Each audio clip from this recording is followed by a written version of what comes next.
As Crônicas do Bispo, Jó 42:10. Mudou Deus a sorte de Jó. Tema: um homem marcado. A história de Jó é intrigante e contagia até os dias de hoje muitas e muitas almas, sobretudo pela disparidade que existe em um aparente mal de Deus ou em um Deus mau contra alguém relativamente ou especialmente bom e correto. Essa disparidade não para por aí quando se chega no final da leitura do livro de Jó, vendo que Deus lhe concede casa, família, provisão, amigos, restauração, altar. Eu, por outro lado, sempre gostei de olhar para dois altares de Jó. O primeiro altar, o altar que Jó fazia. O segundo altar, o altar que Deus o mandou fazer. O primeiro altar, relata o capítulo 1 de Jó, era onde ele levava sacrifícios e holocaustos, uma fé clara, manifesta diante do Senhor, um culto claro diante do Deus vivo verdadeiro. Imagina, Jó provavelmente é o livro mais antigo da Bíblia. Estudiosos relatam a vida de Jó nos tempos de Abraão, imagine, 2000 anos antes de Cristo. Mas no altar de Jó era onde ele fazia menção de sua preocupação com seus filhos. Ele dizia: talvez tenham cometido pecado os meus filhos, então ele oferecia a Deus. Eu nomeio esse altar como o altar de Jó, de sua preocupação, de sua crença e, no entendimento dele, de sua fidelidade, a sua visão de Deus até então. Um homem riquíssimo, próspero, naquele Oriente inquestionável, do ponto de vista como pai, como marido, como negociador, vamos dizer, como empresário, latifundiário do Oriente. Um homem realmente exemplar. Campos, casas, rebanhos, riquezas eram abundantes realmente em Jó. E uma virtude grandiosa, né? Que ele levava isso para o altar. Já o segundo altar de Jó é cunhado de uma outra maneira. Em pobreza, carência, escassez, em enfermidade.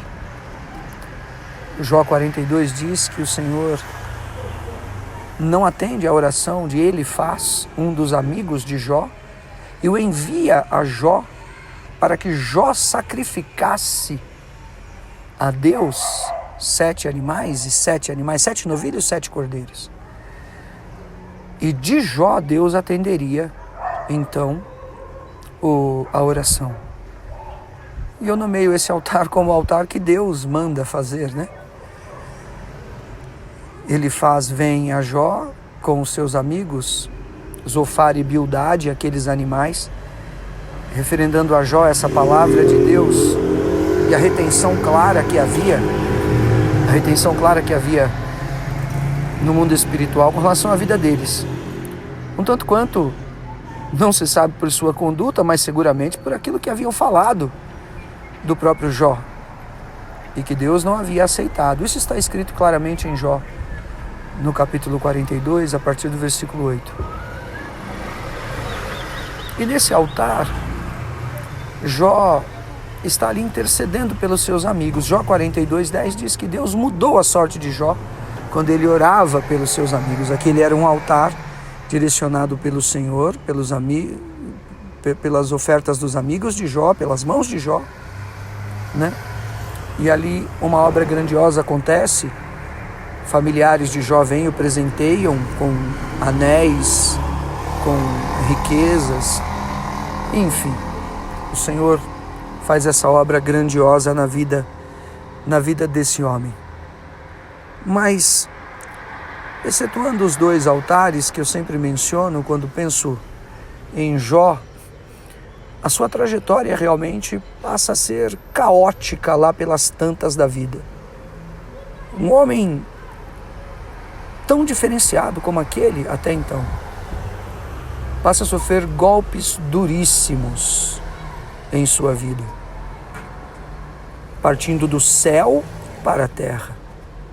E uma revelação e uma visão clara de Deus, quase que para a morte. Na reunião dos filhos de Deus aparece Satanás, provavelmente com a legalidade do reino da terra, perdida por Adão em sua desobediência no paraíso. Que paradoxo, não é? Enfim, Satanás, questionado, arguído pelo Senhor Deus, alcança essa permissão para tocar a vida de Jó. E seus rebanhos são levados, suas lavouras são queimadas. Por fim, em uma cerimônia, a casa desmorona, seus filhos morrem. Meu Deus, tragédia atrás de tragédia. Essa história está em Jó no capítulo 1, né? Sobra um sobrevivente que vem trazer a má notícia para Jó. Imagina o Salmo 112. Ele diz para nós, servos de Deus: não temam a má notícia e mantenham o coração bem firmado, confiante no Senhor. Aliás, diga-se de passagem, desse último ano, palavra essa que norteou a minha vida e o meu coração 365 dias e ainda continua ecoando. Mas fechando parênteses, Satanás, não se dando por satisfeito, ainda alcança uma outra vantagem, porque Jó continuava vivo. O ladrão veio a roubar, matar e destruir.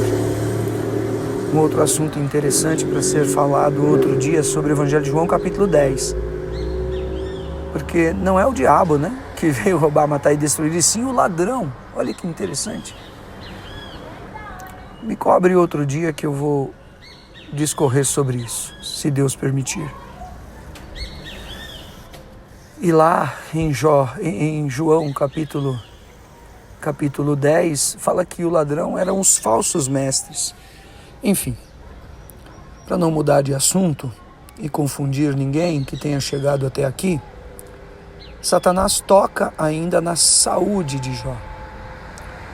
Em uma controvérsia terrível, alguns atestam câncer de pele em Jó. Outros, mais eloquentes, aquela doença elefantíase. De toda forma, o que se tem na Escritura é que uma secreção purulenta e fétida dominou o corpo de Jó, ao ponto dele se rapar com cacos de telha. Cacos de telha, provavelmente, na tradução do original, não um caco de telha de barro, né? Como temos a eternite ou outras, mas provavelmente uma raiz de alguma planta ou alguma coisa assim. Enfim, ele ficava em um casebre longe. As crianças zombavam dele. Ninguém queria se lhe aproximar, porque ele cheirava mal. Os dilemas seguem profundos quando seus amigos começam a elencar uma série de questionamentos diante dele, excetuando-se, e não poderíamos deixar de fora, né? Deixar de maneira alguma de fora, a exceção de sua mulher. Amaldiçoa Deus e morre. Controvérsias a essa tradução do original, mas era de fato uma situação dramática. Jó, ele vê essa controvérsia talvez amenizada por um de seus amigos chamado Eliú, que trouxe conselhos prudentes da parte do Senhor. Mas na boca do próprio Jó, né? Conforme relata Jó 19:25, ele diz: bem sei, estou certo de que o meu Redentor vive e por fim se levantará sobre a terra. Talvez um alento, né? uma semente numa terra seca, enfim. Um dos amigos de Jó, no capítulo 5, versículo 19, veio ainda a dizer: de 6 angústias te livrará o Senhor, e na 7ª o mal não te tocará. Talvez mostrando mesmo que no caminho do deserto existem alentos e nuances de algum refrigério. Mas foi uma história realmente dramática vivida e sobrevivida. É isso. Uma história dramática vivida e sobrevivida. Monitorada e no controle de Deus. Mas olha, que sofrimento e que dor. Talvez indescritível, somente com palavras. Por aquele que viveu essa visão celestial, ou esse assombro da dor, ou aquele que talvez esteve no vale da sombra da morte, né? Ou aquele que viveu recônditos incríveis na madrugada. Já imaginou as madrugadas de Jó? Eu costumava dizer ao longo dos anos no meu ministério, dizia assim, brincando: não vou brincar mais assim. Diga-se de passagem.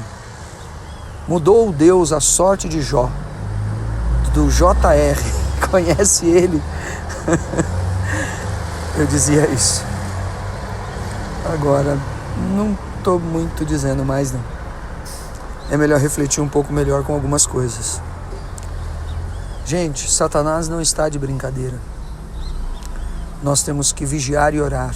É a sabedoria do Senhor Jesus em Jerusalém, provavelmente na última ceia, falando daquela palavra profunda e grandiosa do princípio das dores e depois da grande tribulação. Mas a conclusão dele era somente como exortação à vigilância. Palavras do próprio Senhor Jesus, não é? Vigiai e orai para não cair em tentação no Getsemane. Palavras de Pedro, apóstolo, não é? Sede sóbrios e vigilantes, porque Satanás está ao derredor rugindo como leão, buscando quem ele possa dragar, resistir-lhe firme na fé, porque sofrimentos iguais a estes estão se vendo na Irmandade ao redor do mundo. Enfim, muito importante esse conselho e observação. O dilema de Jó parte para o fim quando ele é surpreendido depois de todas as suas resistências reveladas e depois de todas as suas relutâncias marcantes encontradas naqueles 42 capítulos, ou 35, 36 capítulos. Daí em diante o Senhor aparece a Jó em um redemoinho de ventos. Eu vi um irmão dizendo em um furacão. Vamos dizer que seja em um furacão.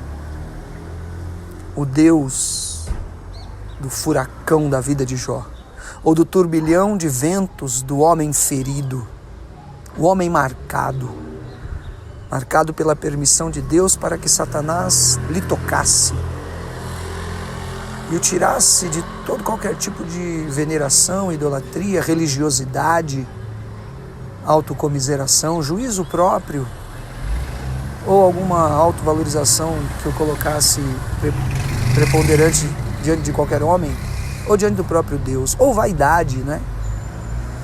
Sabe-se lá. Mas a verdade é que o Senhor faz várias comparações a Jó, mostrando os tempos, as constelações, os astros, os animais. Se Jó soubesse responder alguma daquelas perguntas, como é que se formam os ossos no ventre da mulher? Como se formam os ossos no ventre da mulher? Jó não teve resposta a pergunta nenhuma. Eu poderia elencar todos esses versículos aqui, mas para ganhar tempo, eu creio que já deu para entender a ideia. Ele não tinha resposta nenhuma. Por fim, de uma maneira tão brilhante, Jó 42:1, ele diz assim: nenhum dos seus planos podem ser frustrados. Bem sei que tudo podes, e nenhum de seus planos podem ser frustrados. Por incrível que pareça ou não, toda aquela calamidade revelou a Jó que Deus tinha um plano.